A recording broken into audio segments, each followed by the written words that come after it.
koortee warra macaa baga nagaan dhuftan nagaan dhufu jecha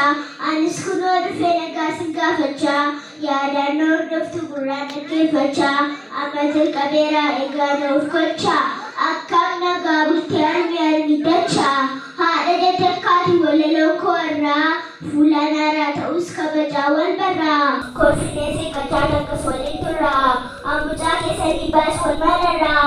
anaarra deebi'ee nagaa sin gaafadhaa isinannee kootii biyaan sin jaalladhaa yeroo dogonaadhaa maafarra riifadhaa ergaa gosa yaadessuutan dabarfadhaa harmeedhaa fuulanuu duras nagee godhaa hundaa fituu baay'ee simee dubbaafadhaa harmee haadha gootaa deessuu xiqqaaf guddaa si mararsiifadhaa ammas nurraa qabdaa Yamuti gammadu anis nan gammadaa Yamuti gaditti keessi goos nagadaa haroo bira darbuuf keessa baafadaa kumanaaf jiraadhaan meessi jaalladaa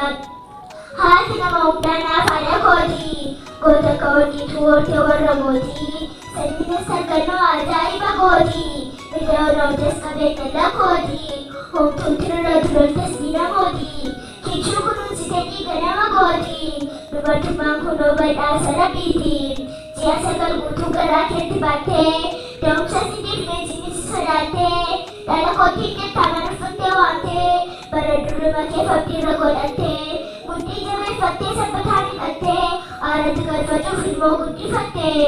garummaa godha nagaatu boore shinoo sitti talle garaa kee roore oromiyaa mara hundarra naannee qabeenya babbada lubbuutu marsee sikiikii baay'ate sodaatu dhuugame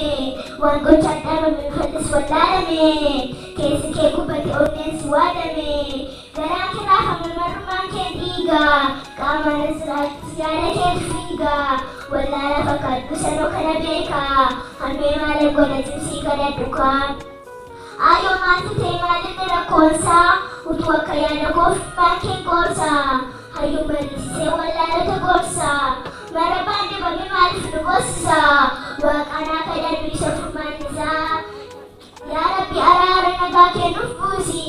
bokkaa jaalala kennu gidduutti roobsi harmee keessa goshummaan ishee gorsi hamaasa dhugaatu golgaa kennu dhoorsi ulee kee qabadhu nageenyaan nutisi yoo nagaan jiraate qonnee facaafannaa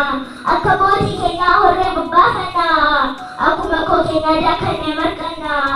ollaadhaan wal waamnee jaalalaan gushannaa innuu nurraa fi qufne immoo bulchannaa nuufis dhufuun ol barachii qaranii bara gaadii tokko waliin uffatanii qabee tokko keessaa waliin uummatanii bara otoo kakatii dhugaa dubbatanii bara haadhon lamaa waliin falmatanii mariif marabbaadhaan waliin dubbatanii egaa na xumura ana walaloo koo kan nabeena jirtu dhuunfaadhaan maqaan koo tariyyoon balleessee dhiifama lammii koo sichisitti fufaa abjuuf lammii koo baransinii ibsaayii bulchaadhaanii koo jedhaa nagaan ulaa ulfaadhaa saba koo galatooma.